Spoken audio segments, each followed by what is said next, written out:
శ్రీ సీతారామ రామాలయం temple revenue colony Subedari ఆలయంలో ఉన్నాము.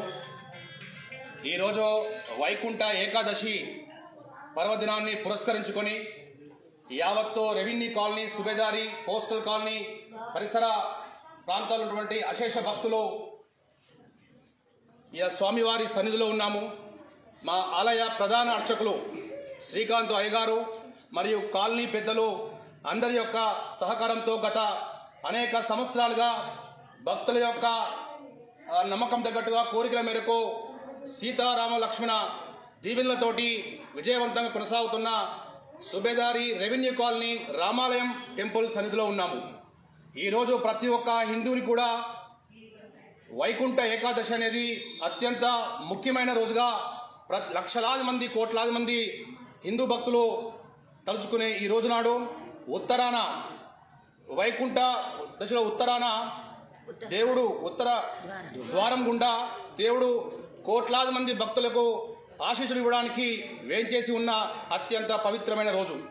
సో ఈ రోజును పురస్కరించుకొని మా ఆలయ ప్రధాన అర్చకులు శ్రీకాంత్ అయ్య గారిని మాట్లాడవలసింది కోరుచున్నాము. శ్రీమతే రామానుజాయ నమః.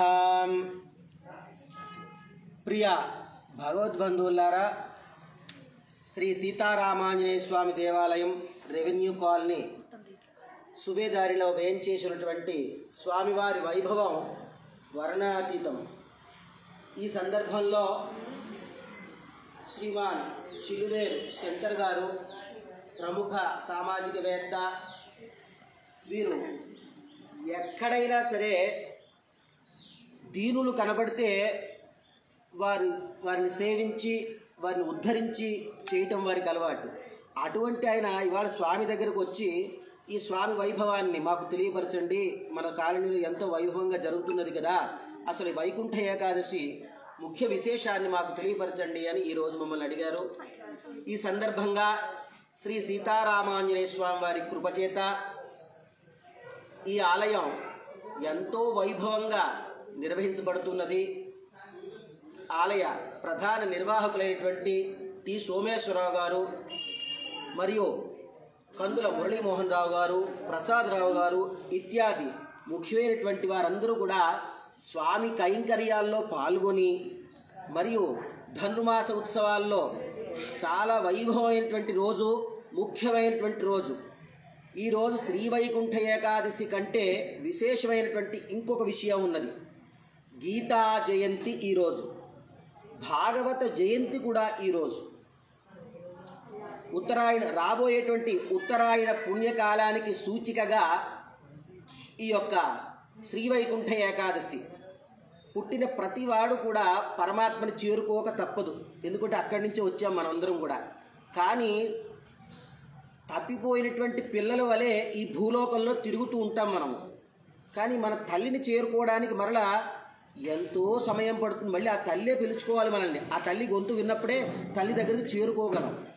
అటువంటి సందర్భమే శ్రీ వైకుంఠ ఏకాదశి అని మేము అనుకుంటూ ఉంటాము. స్వామే స్వయంగా సీతారామచంద్రమూర్తికి ఒక మాట ఉంది, చక్కటి బిరుదు ఉంది. ఏమిటో తెలుసా? పూర్వభాషిణే నమః అని ఉంది. ప్రతి స్వామి కూడా అనేక అవతారాల్లో స్వామి ఏం చేస్తారో తెలుసా? వారిని ఎంతో ప్రార్థిస్తే కానీ ఎప్పుడో కానీ దర్శనం ఇవ్వరు, అనుగ్రహించరు. కానీ రామచంద్రమూర్తి అలా కాదట.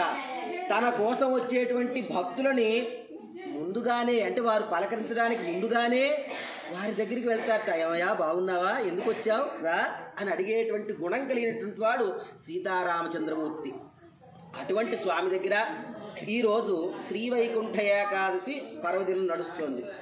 ఇది ఉదయం 5 గంటలకి ప్రారంభమయ్యి వేద విన్నపములు మరియు నిత్యానుసంధాన కార్యక్రమాలు అన్నీ కూడా జరగడమే కాకుండా ఎంతో వైభవంగా 1,00,000 తులసి అర్చనని ఇంతకుముందే నిర్వహించుకున్నాము. ఈరోజు ఎవరైనా సరే పరమపదిస్తే, అంటే ఎవరైనా మరణిస్తే సాక్షాత్తు వైకుంఠానికి వెళ్ళిపోతారు అనేటువంటి పెద్దలు చెబుతుంటారు ఒక మాట. అంటే వైకుంఠ ద్వారాలు తెరిచి ఉంటాయి అని. అంటే ఉత్తప్పుడు మూసుంటాయి అనే కదా అర్థం. అంటే ఎవరో వెళ్ళి తడితే తప్ప తెరిచి ఉండవని అర్థం. ఇవాళ మాత్రం తెరుస్తారు, అంటే ఇవాళ మాత్రమే తెరుస్తారు స్వామి. అందువల్ల ఇంతటి పవిత్రమైన రోజున మనందరికీ కూడా ఆ అదృష్టం కలిగింది. ఏది ఇక్కడుండగానే భూలోకంలోనే వైకుంఠం సంప్రాప్తించింది, అదిగో ఆ మూర్తి ద్వారా. ఆ విధంగా గరుడారూఢుడై స్వామి ఉత్తర ద్వార సందర్శనంగా మనందరి కోసం మంగళాశాసనం చేయడం కోసమని స్వామి వేంచేసి ఉన్నారు. ఎంతో వైభవంగా ఆ గరుడాళ్వారు వారిని వేంచేపు చేసుకుని వచ్చారు.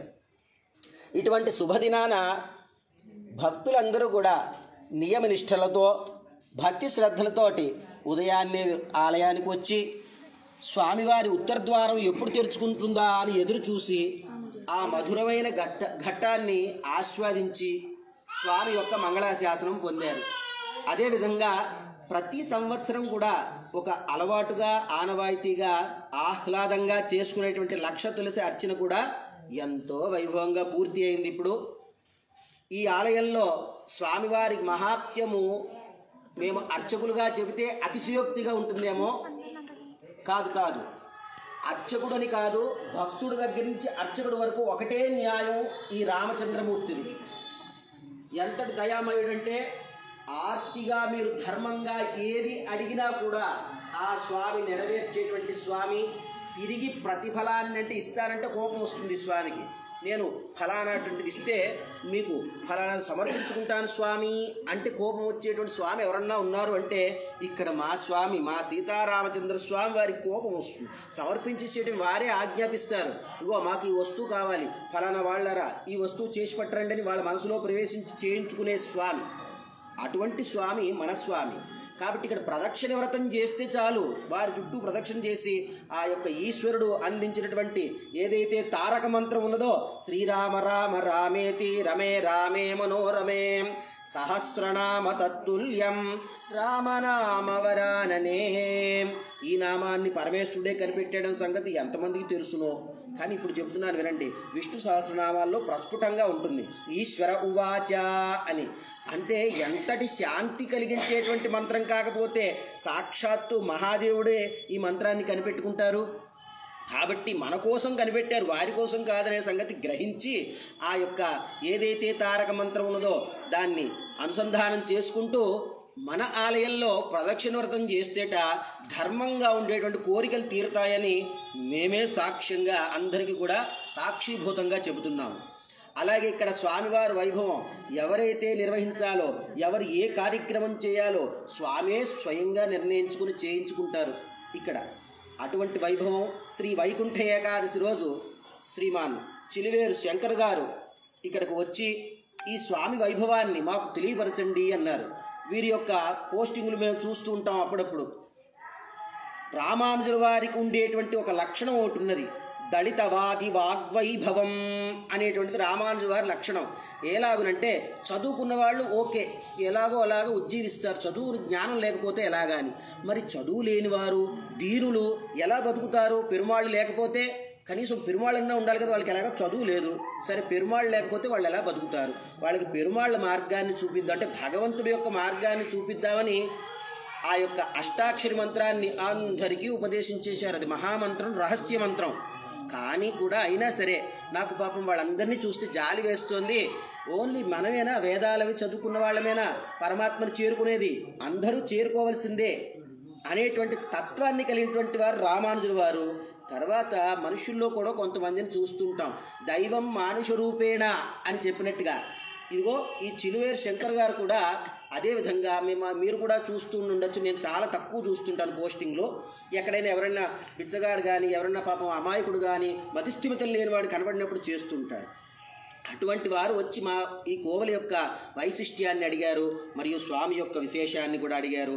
ఈ ఏకాదశి యొక్క గొప్పతనాన్ని కూడా వివరించమని మమ్మల్ని అడిగారు.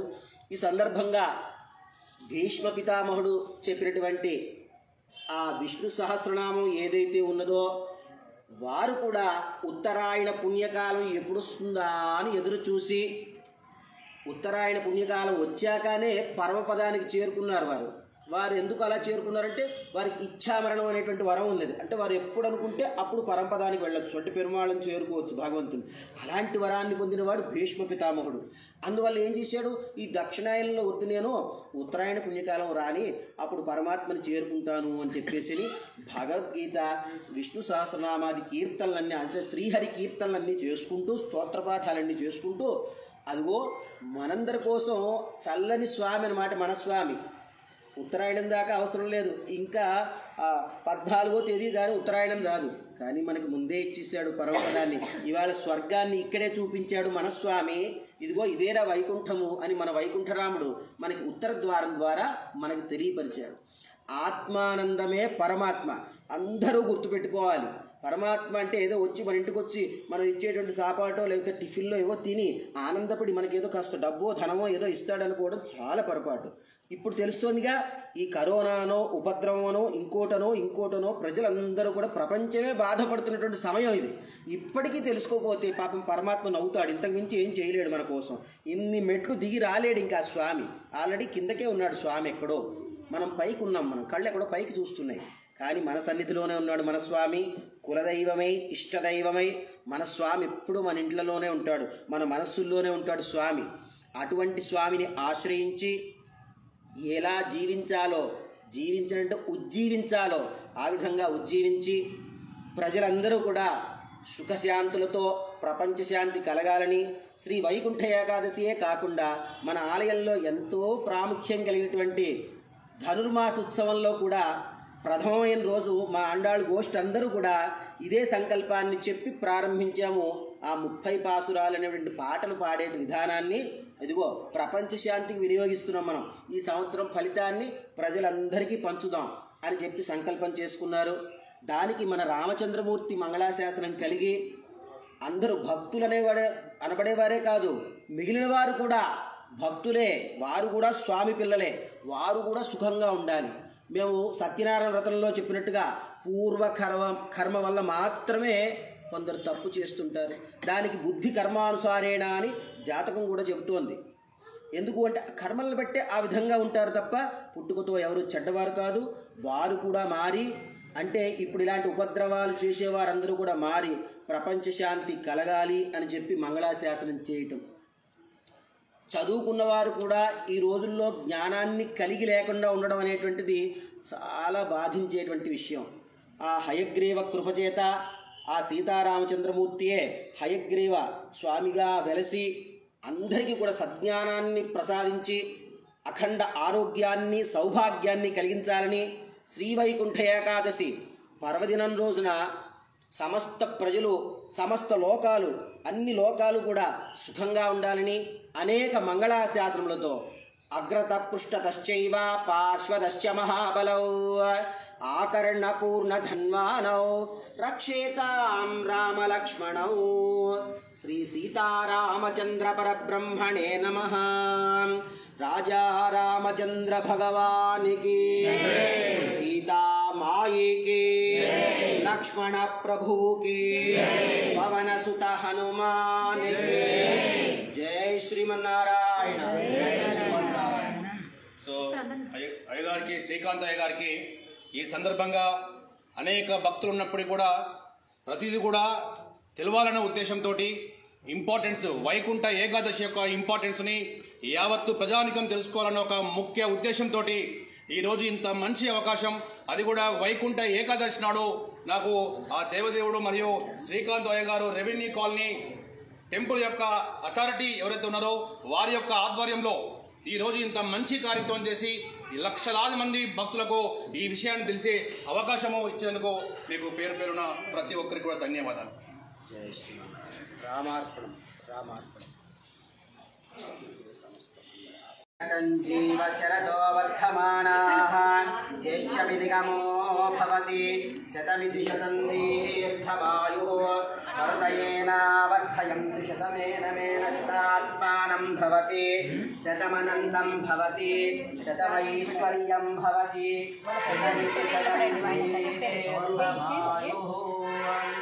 శతమానం భవతి శతాయుః పురుషస్యేంద్రియః ఆయుః క్షేవేంద్రియే ప్రతిష్ఠతి.